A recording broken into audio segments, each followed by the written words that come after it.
मध्य प्रदेश के ग्वालियर शहर में नगरीय निकाय चुनाव का आगाज होते ही प्रत्याशी चुनावी दंगल में उतर चुके हैं। अलग अलग राजनीतिक पार्टियों के प्रत्याशी और निर्दलीय प्रत्याशी जनसंपर्क में लगे हैं। वार्ड क्रमांक 54 से निर्दलीय पार्षद प्रत्याशी के रूप में भूपेंद्र सिंह भदौरिया चुनावी दंगल में अपने मुद्दों को लेकर मैदान में जनसंपर्क में लगे हैं। पत्रकार वार्ता के माध्यम से भूपेंद्र सिंह भदौरिया ने बताया कि हमारे इस वार्ड में कुछ भी विकास कार्य नहीं हुआ। इस वार्ड की जनता जन समस्याओं से त्रस्त है। यदि मुझे इस बार की जनता पार्षद प्रत्याशी के रूप में चुनती है तो इस वार्ड में किसी भी प्रकार की जन समस्या के लिए जनता को परेशान नहीं होना पड़ेगा। चुनाव का लड़ना पड़ा, क्या कारण है? मैं 15 साल से सक्रिय रूप से कांग्रेस से जुड़ा रहा और पहले भी 2 बार मेरा टिकट कट चुका है। लास्ट में टिकट कट जाता है, पता नहीं क्या प्रक्रिया है। ये पर्यवेक्षक आते हैं, जनता आती है, जो यहाँ का जो सर्वे रिपोर्ट होती है उसमें तो हम ऊपर पहुँच जाते हैं। लेकिन पिछले 2 बार से हुए, तीसरी बार फिर टिकट काट दिया गया और इस बार तो ऐसा अप्रत्याशित रहा कि 18 साल बाद यहाँ पर सामान्य सीट आई, मौका मिला और यहाँ के जो और भी लोग थे, कई प्रत्याशी किसी को भी दे देते, कोई ऐसा किसी में वो नहीं था। लेकिन एक बाहर के प्रत्याशी को लाके लक्ष्मीगंज से आकर यहाँ प्रत्याशी जो आए हुए हैं वो अपने रसूख के चलते हुए और मंत्री के एक रिश्तेदार हैं, तो ये मंत्री के रिश्तेदार और एक आम कार्यकर्ता की लड़ाई है और अन्याय तो हम कभी बर्दाश्त कर ही नहीं सकते, चाहे पार्टी के अंदर हो चाहे पार्टी के बाहर। हमारी एक शुरू से हमारे एक सिद्धांत रहे हैं कि अन्याय को हम बर्दाश्त नहीं करेंगे और यहाँ की जनता का जो रुझान है उनके खिलाफ है और ऐसे कार्यकर्ता को अगर मतलब टिकट देना चाहिए जो यहाँ का निवासी भी है और यहाँ कई मतलब यहाँ निवास भी करता है। तो ये क्या है कि यहाँ की जनता के साथ एक धोखा है।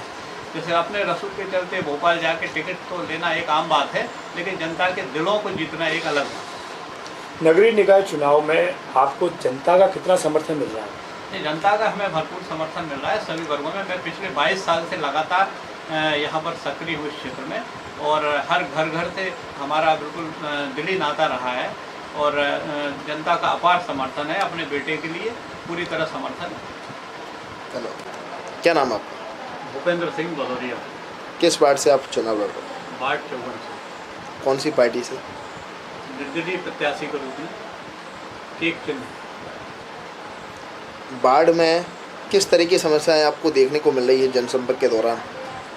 वार्ड में कई तरह की जो बेसिक समस्याएं हैं, जैसे कई क्षेत्र विशेष को मतलब एक भेदभावपूर्ण जो रवैया रहा है उसके आधार पर काम किया गया है और भ्रष्टाचार बहुत व्याप्त है। जो यहाँ के जो पुराने जो सत्ताधारी जो लोग रहे हैं यहाँ की जो पार्षद रहे हैं, तो पूर्ण रूप से उनके खिलाफ जनता में बहुत आक्रोश है, व्याप्त है। उन्होंने 5 साल क्षेत्र में वो किसी से मिलना जुलना नहीं हुआ है, तो बहुत ज़्यादा आक्रोश है। और कई क्षेत्र ऐसे हैं जो जहाँ पे बिल्कुल भेदभावपूर्ण काम किया गया, कोई काम ही नहीं किया गया।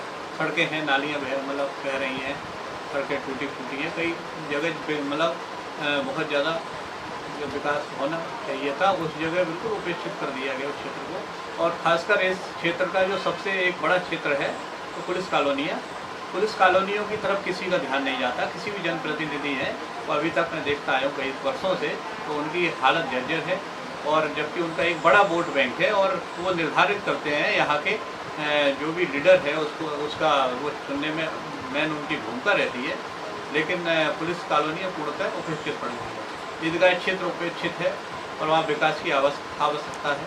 करीब गरीब बस्तियाँ हैं, वहाँ पे भी कोई विकास नहीं है, लाइटें नहीं है, चारों वार्ड में पूरी तरह अंधेरा पड़ा हुआ है और जो उसके नाम पर मतलब जो विकास होना चाहिए कहीं, जब यहाँ की जो वर्तमान जो पार्षद हैं वो क्षेत्र में कभी 5 साल से गई भी नहीं है। लोगों की शिकायत है कि हमारे पास आई नहीं है, हमको देखे नहीं। यदि आपको इस क्षेत्र की जनता चुनती है तो किस तरह की रणनीति आपने बनाई है, किस तरह की योजना तैयार करी है कि पिछले विकास जो कार्य नहीं हो पाए उन विकास कार्यों को आप पूरा कर पाएंगे?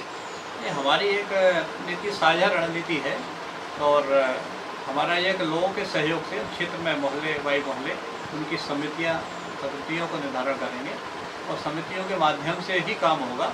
हर मोहल्ले की एक अपनी समिति होगी और उसकी मर्जी, उनकी अनुमति से, उनके मतलब साझा कार्यक्रम से उनके साथ बैठ के काम किया जाएगा। आप एक कांग्रेस के एक सिपाही है, जिसने आपको ब्लॉक अध्यक्ष का एक चुनाव दिया गया था, ब्लॉक अध्यक्ष बनाया गया था, उसमें आपको क्यों निर्दलीय चुनाव पर लड़ना पड़ा, क्या कारण है? मैं 15 साल से सक्रिय रूप से कांग्रेस से जुड़ा रहा और पहले भी 2 बार